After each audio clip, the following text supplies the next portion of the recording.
Boycott Goya, boycott Goya. Everybody, boycott Goya. I gotta admit, I too, when this came out, sent out a couple of tweets, boycott Goya. But then I started thinking, maybe I jumped on the bandwagon a little too soon. And this is why I'm really confused about this situation, because here we have, obviously, the CEO of Goya complimented the president, and all the hell is breaking loose. I mean, boycott Goya, I mean, they want to put these people out of business. But I had to step back and look at the whole situation, like what really is happening here. We have the CEO of Goya who complimented the president. Okay, I get that. And then I started thinking, let's look about Goya. Let's look deeper into Goya. Goya has done so much for the Latino community. You know, it's a loyalty thing. Goya has been in our homes, Latinos, like forever.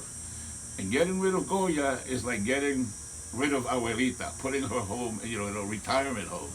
So I understand the connection and why we would be upset.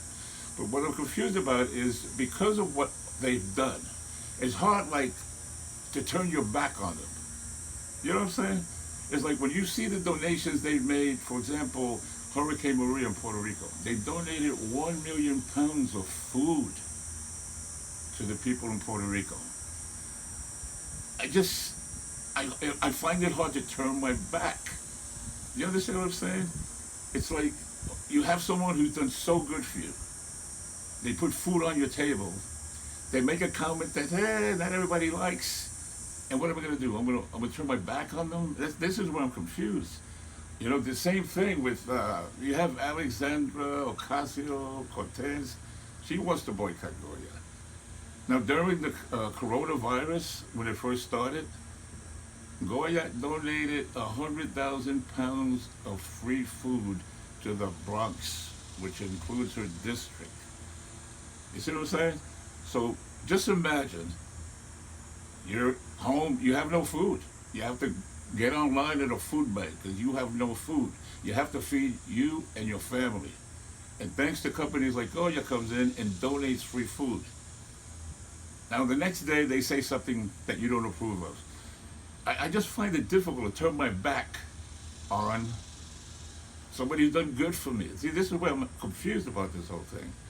And you know, in AOC, you know, she wants to boycott Goya. You know, but this is the same woman, and I love her, Puerto Rican, God bless you, AOC. But she's the one who stopped Amazon from coming to Queens, her district. 25,000 jobs are lost in her district. All right, so you beat Goliath, but what do you do to replace it? How do you replace 25,000 jobs? Okay, so a victory for you, but it's not a victory for the community. It's not. And the same thing, like I said, you know, your district, Goya donated 100,000 pounds of free food, and now you want to boycott them? This is why I'm confused. I don't know what to do.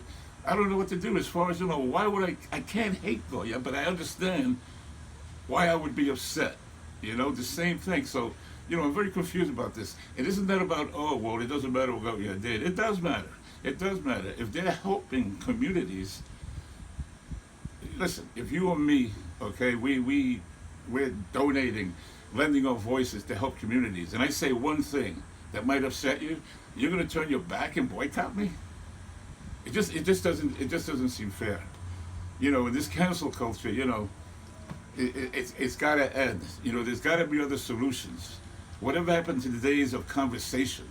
You know, if someone said something, let's talk about it. We talk about it, we learn from each other, and hopefully we evolve. Those days are gone.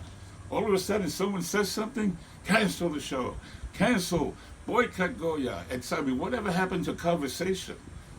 You know, Bill Maher had a great line. I think it went like, as far as cancel culture, it said, when I messed up, next time I mess up, tell me why instead of goodbye. Isn't it something? Next time I mess up, tell me why instead of goodbye. Let's talk. Let's have a conversation, and then we can evolve from this.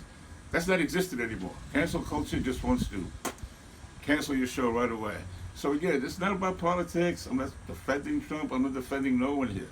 What I'm defending, I guess, here or confused about is when you have anybody, a company, an individual who has done so much for a community, especially when it goes to donating food. It don't gotta be Goya, it could be any company who donates food, who provide scholarships, send kids to school. This CEO, I don't know if you know it, was in Washington with Trump because it was the Hispanic Initiative, whatever it was. He signed an executive order to help and get opportunity for the Hispanic community when it comes to education and businesses. I mean, that's a good thing. You know what I'm saying? Listen, you might hate Trump, whatever it is, but let's just say it's a win-win for the Hispanic community if this is going to help us. You see what I'm saying? This is why I'm confused about it. So if there's someone out there you don't agree with who said something but yet has contributed to the world, I mean, I personally have a problem turning my back. I kind of would want to talk to that individual, find somewhere forgiveness, somewhere meet in the middle. But my immediate reaction can't be boycott Goya. And that's what I did in the beginning. I'm going to be honest. I'm not a hypocrite. I did that.